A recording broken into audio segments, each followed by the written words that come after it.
안녕하세요.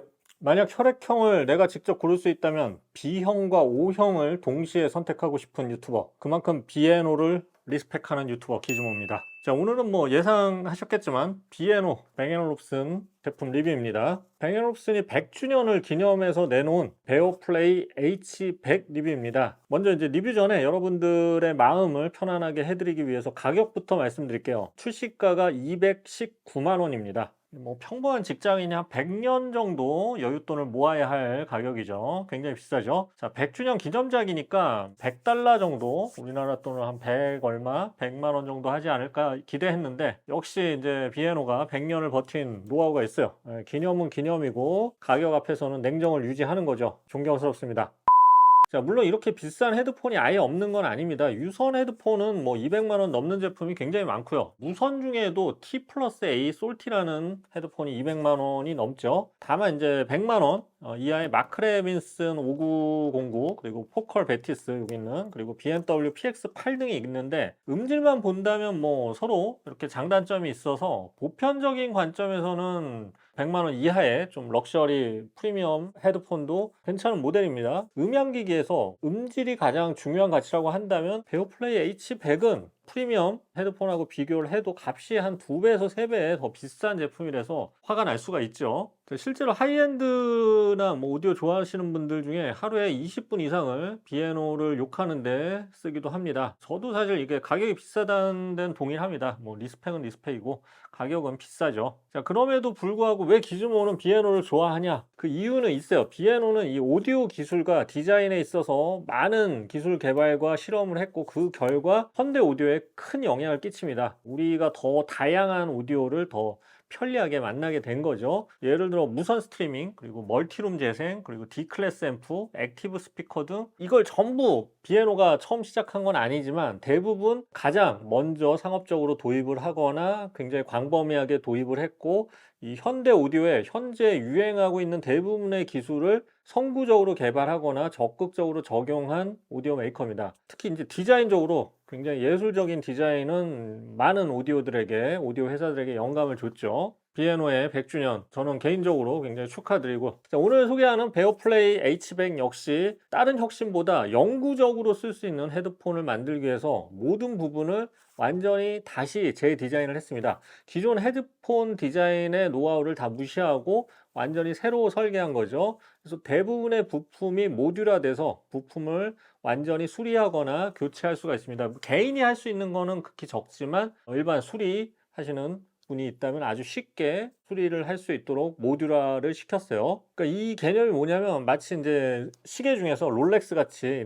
이런 좀 고급 시계를 오버홀 해가면서 대를 이어서 자식이나 아래 자손에게 이어서 사용하는 것처럼 헤드폰 역시 그렇게 사용하라는 얘기죠. 물론 이제 부품 비용은, 롤렉스도 오버홀 비용이 굉장히 비싸죠. 몇백만 원 하잖아요. 그래서 이것도 부품 비용이 굉장히 비쌀 것 같긴 합니다. 이것도 아마 비슷한 방식을, 부품을 좀 비싸게 팔면서 또 유지하는 방식을 또 쓸 것 같아요. 자, 참고로 이 제품은 제가 이렇게 사서 구입하면 좋겠지만 경제가 굉장히 좋지 않아서 힘들었고, 독일에서 거주하고 계신 구독자분이 한국에 오실 일이 있어서 잠깐 대여해 주셨습니다. 독일에서 이 기즈모를 보고 있다니 참 이게 무슨 일인지 모르겠습니다. 제 리뷰에 무슨 좀 숨겨진 제가 모르는 메시지가 있나요? 어쨌든 독일이 얼마나 유머가 없는 나라인지 다시 한번 깨달았습니다. 제가 리뷰하다가 잠깐 이렇게 유머나 헛소리 하는 것도 간절한 거죠.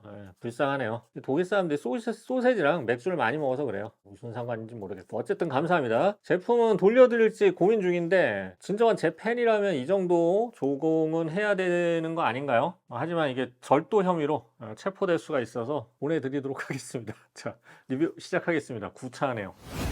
자, 서론이 길었죠. 자, 디자인부터 보겠습니다. 우선 파우치부터 먼저 소개해 드릴게요. 파우치는 이게 소가죽 재질이에요. 헤드폰 파우치 느낌이 아니라 클러치백이나 이 토드백 같은 느낌입니다. 비싸 보여요. 다만 이제 외부 충격에서 완전히 보호가 되는 역할은 아니니까 이거 막 휘두르고 다니면 안 될 것 같습니다. 참고로 본체와 깔맞춤 색상이에요. 검은색을 선택하면 검은색 파우치, 뭐 이런 거죠. 기타 액세서리로는 충전 케이블과 USB Type-C에서 3.5mm 변환 젠더 케이블이 있는데, 그거는 안 빌려주셨어요. 증거를 남기신 거죠. 영리합니다. 참고로 보니까 이 본체에 3.5mm 이어폰 잭이 없어요. 이게 젠더가 들어있다고는 하는데 이건 뭐 기존 오디오 팬들에게는 좀 실망적인 옵션이죠. 자, 본체 디자인을 보겠습니다. 자, 리뷰 제품은 아워글라스 샌드라는 색상으로 베이지와 샴페인 골드 색상의 조합인데 이거 외에 두 가지 색상이 더 있습니다. 자, 본체 뼈대는 뭐 알루미늄으로 견고하게 디자인됐고요. 비에노답게 알루미늄을 굉장히 잘 가공해서 질감이나 촉감이 아주 환상적입니다. 정말 예술적인 디자인이죠. 다만 큰 틀에서 디자인은 H95 전작과 차이가 크게 보이진 않습니다. 기존에 제가 H95 리뷰할 때도 말씀드렸지만 정말 성스러운 디자인이어서 헤드폰을 착용할 때마다 좀 머리를 감아야 하는 그런 번거로움이 있었어요. H100 역시 굉장히 비싸 보이고 묵직해 보이면서 성스러워 보입니다. 참고로 무게는 375g입니다. H95에 비해서 50g이 더 무거워졌어요. 따라서 이거 좀 오래 쓰고 있으면 살짝 부담은 갑니다. 그리고 수납 시 폴딩은 되지 않고요. 헤드는 90도로 이렇게 회전이 되고요. 자, 헤드밴드 역시 가죽 재질이고요. 헤드 패드는 패브릭 재질인데 이게 자석식으로 쉽게 분리가 됩니다. 이렇게 아주 쉽게 개인이 분리할 수가 있어요. 더러워지면 세탁도 가능하겠죠. 오래되면 교체도 가능하고요. 자, 이어 패드도 양가죽으로 상당히 부드럽습니다. 이 패드도 자석식으로 아주 쉽게 분리가 되고요. 자, 드라이브 부분도 이렇게 보면은 나사가 밖에서 보이는데 이 나사를 분리하면 드라이버도 교체가 가능할 것으로 보입니다. 이거는 전문 AS 센터에서 해야겠죠. 자, 이어 컷과 이어 헤드밴드의 또 연결 부위는 알루미늄이고요. 마찰이 생기는 부분은 브러시드 처리를 했고 다른 부분은 이 샌드블라스트 가공을 했습니다. 역시 뭐 비에노답게 알루미늄 가공 실력 뛰어나고요. 조작부는 양쪽에 버튼이 하나씩 있습니다. USB 타입-C 포트와 또 상태 표시 등이 하나 있는데 굉장히 이 조작부가 단순하고 대칭을 이루려고 노력을 했고 어떤 타이포도 써있지 않습니다. 다만 3.5mm 이어폰 잭이 없는 거는 안타깝습니다. 자, 기타 조작은 헤드컵에 터치패드를 통해서 합니다. 이 조작부가 강화 유리로 덮여 있는데 굉장히 매끄러운 감촉이고요. 깨지지는 않겠죠. 자, 우아하게 터치하면 음악이 멈추거나 플레이 되고요. 밀면 다음 곡, 이전 곡을 들을 수 있습니다. 그리고 햅틱 반응도 있고요. 그리고 H95에서 선보였던 볼륨 휠이 그대로 이어졌습니다. 자, 오른쪽 휠은 볼륨, 왼쪽 휠은 ANC 조절이죠. 직관적이에요. 이 돌리는 느낌은 정말 고급스럽고 말로 표현 못하겠어요. 이것만 하루 종일 돌리고 있어도 기분이 좋아요. 참고로 IP53 등급의 방진 방수 등급을 지원합니다. 먼지에는 강한 편이고요. 방수는 뭐 땀이나 습기 정도 방지하는 수준이라고 보면 돼요. 생활 방수예요. 물에 들어가면 안 됩니다. 자, 착용샷을 보겠습니다. 늘려야 돼요. 최대한 늘려야 돼요. 자, 이런 느낌입니다. 자, 이런 왼쪽, 오른쪽. 자, 비에노가 저에게 광고를 안 주는 이유를 아시겠죠? 광선검을 잘 휘두를 것 같은 느낌입니다. 압박이 살짝 있어요. 이 서양 사람들은 얼굴이 좀 긴 대신에 얇은 편이죠. 동양인은 좀 둥근 대신에 조금 두꺼운 편이고요. 서양 사람들의 얇은 얼굴에 맞게 디자인되다 보니까 압박이 살짝 느껴집니다. H95도 그랬지만 이 제품도 압박이 있어요. 쿠션도 정수리를 살짝 압박하고요. 저를 비롯해서 좀 머리 큰 분들은 아무래도 좀 답답하겠어요. 머리가 크면 정말 여러 가지로 불편합니다. 샴푸도 더 들고요. 국가에서 좀 세금 면제라도 해줘야 되는 거 아닌가? 무게도 조금 무거워져서 제 기억으로는 H95에 비해서 착용감은 다소 뒤떨어집니다. 다만 귀는 편하고 귀를 누르거나 이런 점은 없어요. 자, 음질을 알아보겠습니다. 40mm의 표준적인 티타늄 드라이버를 사용했고요. 코덱은 AAC와 SBC 코덱을 지원하고요. 고해상도 코덱은 추후 소프트웨어를 통해서 업데이트를 통해 제공할 예정이라고 합니다. 저도 추후에는 뭐 대형 유튜버가 될 예정이긴 합니다. 어쨌든 뭐 200만 원이 넘는 헤드폰이 현재는 고해상도 코덱을 지원하지 않는다는 점은 좀 실망이긴 해요. 유선으로는 지원한다고 해요. 24비트를. 자, 음질은 뭐 200만 원이 넘는데 당연히 좋다고 할 수밖에 없죠. 뭐 한 2, 3분쯤 아는 미사 여구를 다 끌어다가 침 튀겨가면서 칭찬하면 됩니다. 그게 유튜버의 삶이죠. 근데 뭐 실제 100주년 기념작이고 비에노의 자존심을 들여 투닝했는데 나쁠 리가 없어요. 그래도 담담하게 음질을 제가 정리해 드리겠습니다. 우선 해상력이 상당히 좋고요. 분리도 역시 프리미엄 헤드폰답게 아주 좋습니다. 다이내믹 레인지가 10Hz에서 시작되기 때문에 아주 넓고요. 저역은 깊이 내려가지만 과도한 부스팅이 안 됐어요. 그리고 중저역대를 살짝 올려놔서 적절하게 파워감이 느껴집니다. 그러니까 뭐랄까 풍성하고 부드러운 저역이 아니라 텐션이 있고 타격감이 있는 그런 저역이죠.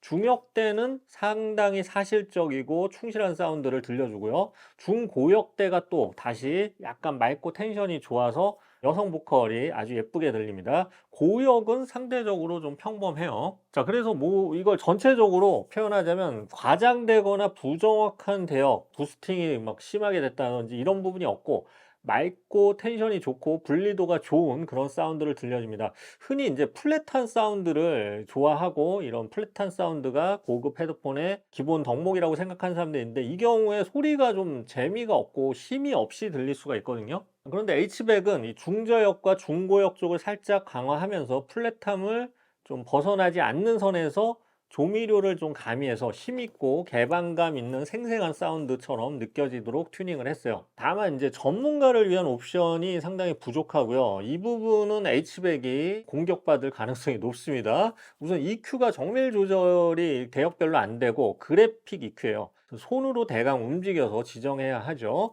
자, 이 부분은 좀 고사양 헤드폰을 쓰는 정밀 EQ를 좀 선호하는 분들에게는 불만이 되겠죠. 그리고 고음질 코덱도 현재는 지원하지 않습니다. 24비트 음악을 들으려면 유선 연결을 해야 합니다. 자, 액티브 노이즈 캔슬링 ANC는 H95에 비해서는 상당히 크게 향상이 됐습니다. 소음을 굉장히 잘 없애주고 연속된 노이즈를 아주 잘 없애줍니다. 화이트 노이즈도 적은 편이고요. 제가 여기 있는 보스 QC 울트라나 소니 1000X 마크 5랑 비교해 봤는데 사실 이 제품보다는 살짝 좀 못해요. 그래도 이 정도면 뭐 훌륭한 편입니다. 옆에서 와이프나 여친이 왜 이렇게 비싼 거 샀냐고 물을 때 못 들은 척하기에 아주 좋은 수준의 노이즈 캔슬링입니다. 그리고 이제 100만 원 가까이 되는 이런 프리미엄 헤드폰들은 노캔이 살짝 좀 떨어지는 경우가 많은데 그것들보다는 좀 우수한 편이에요.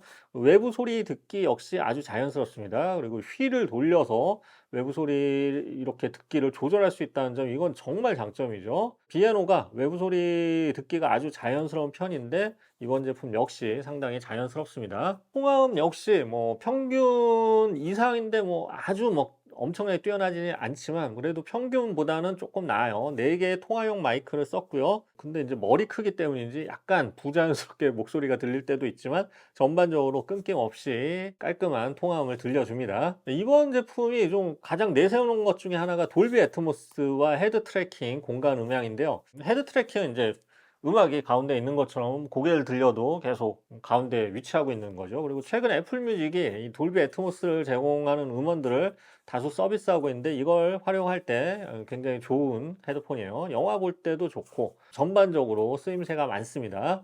자, 마지막으로 배터리입니다. ANC 켜고 32시간, 공간 오디오 켜고 30시간입니다. 기존 H95에 비해서 배터리가 짧아졌어요. 6시간 이상 짧아졌어요.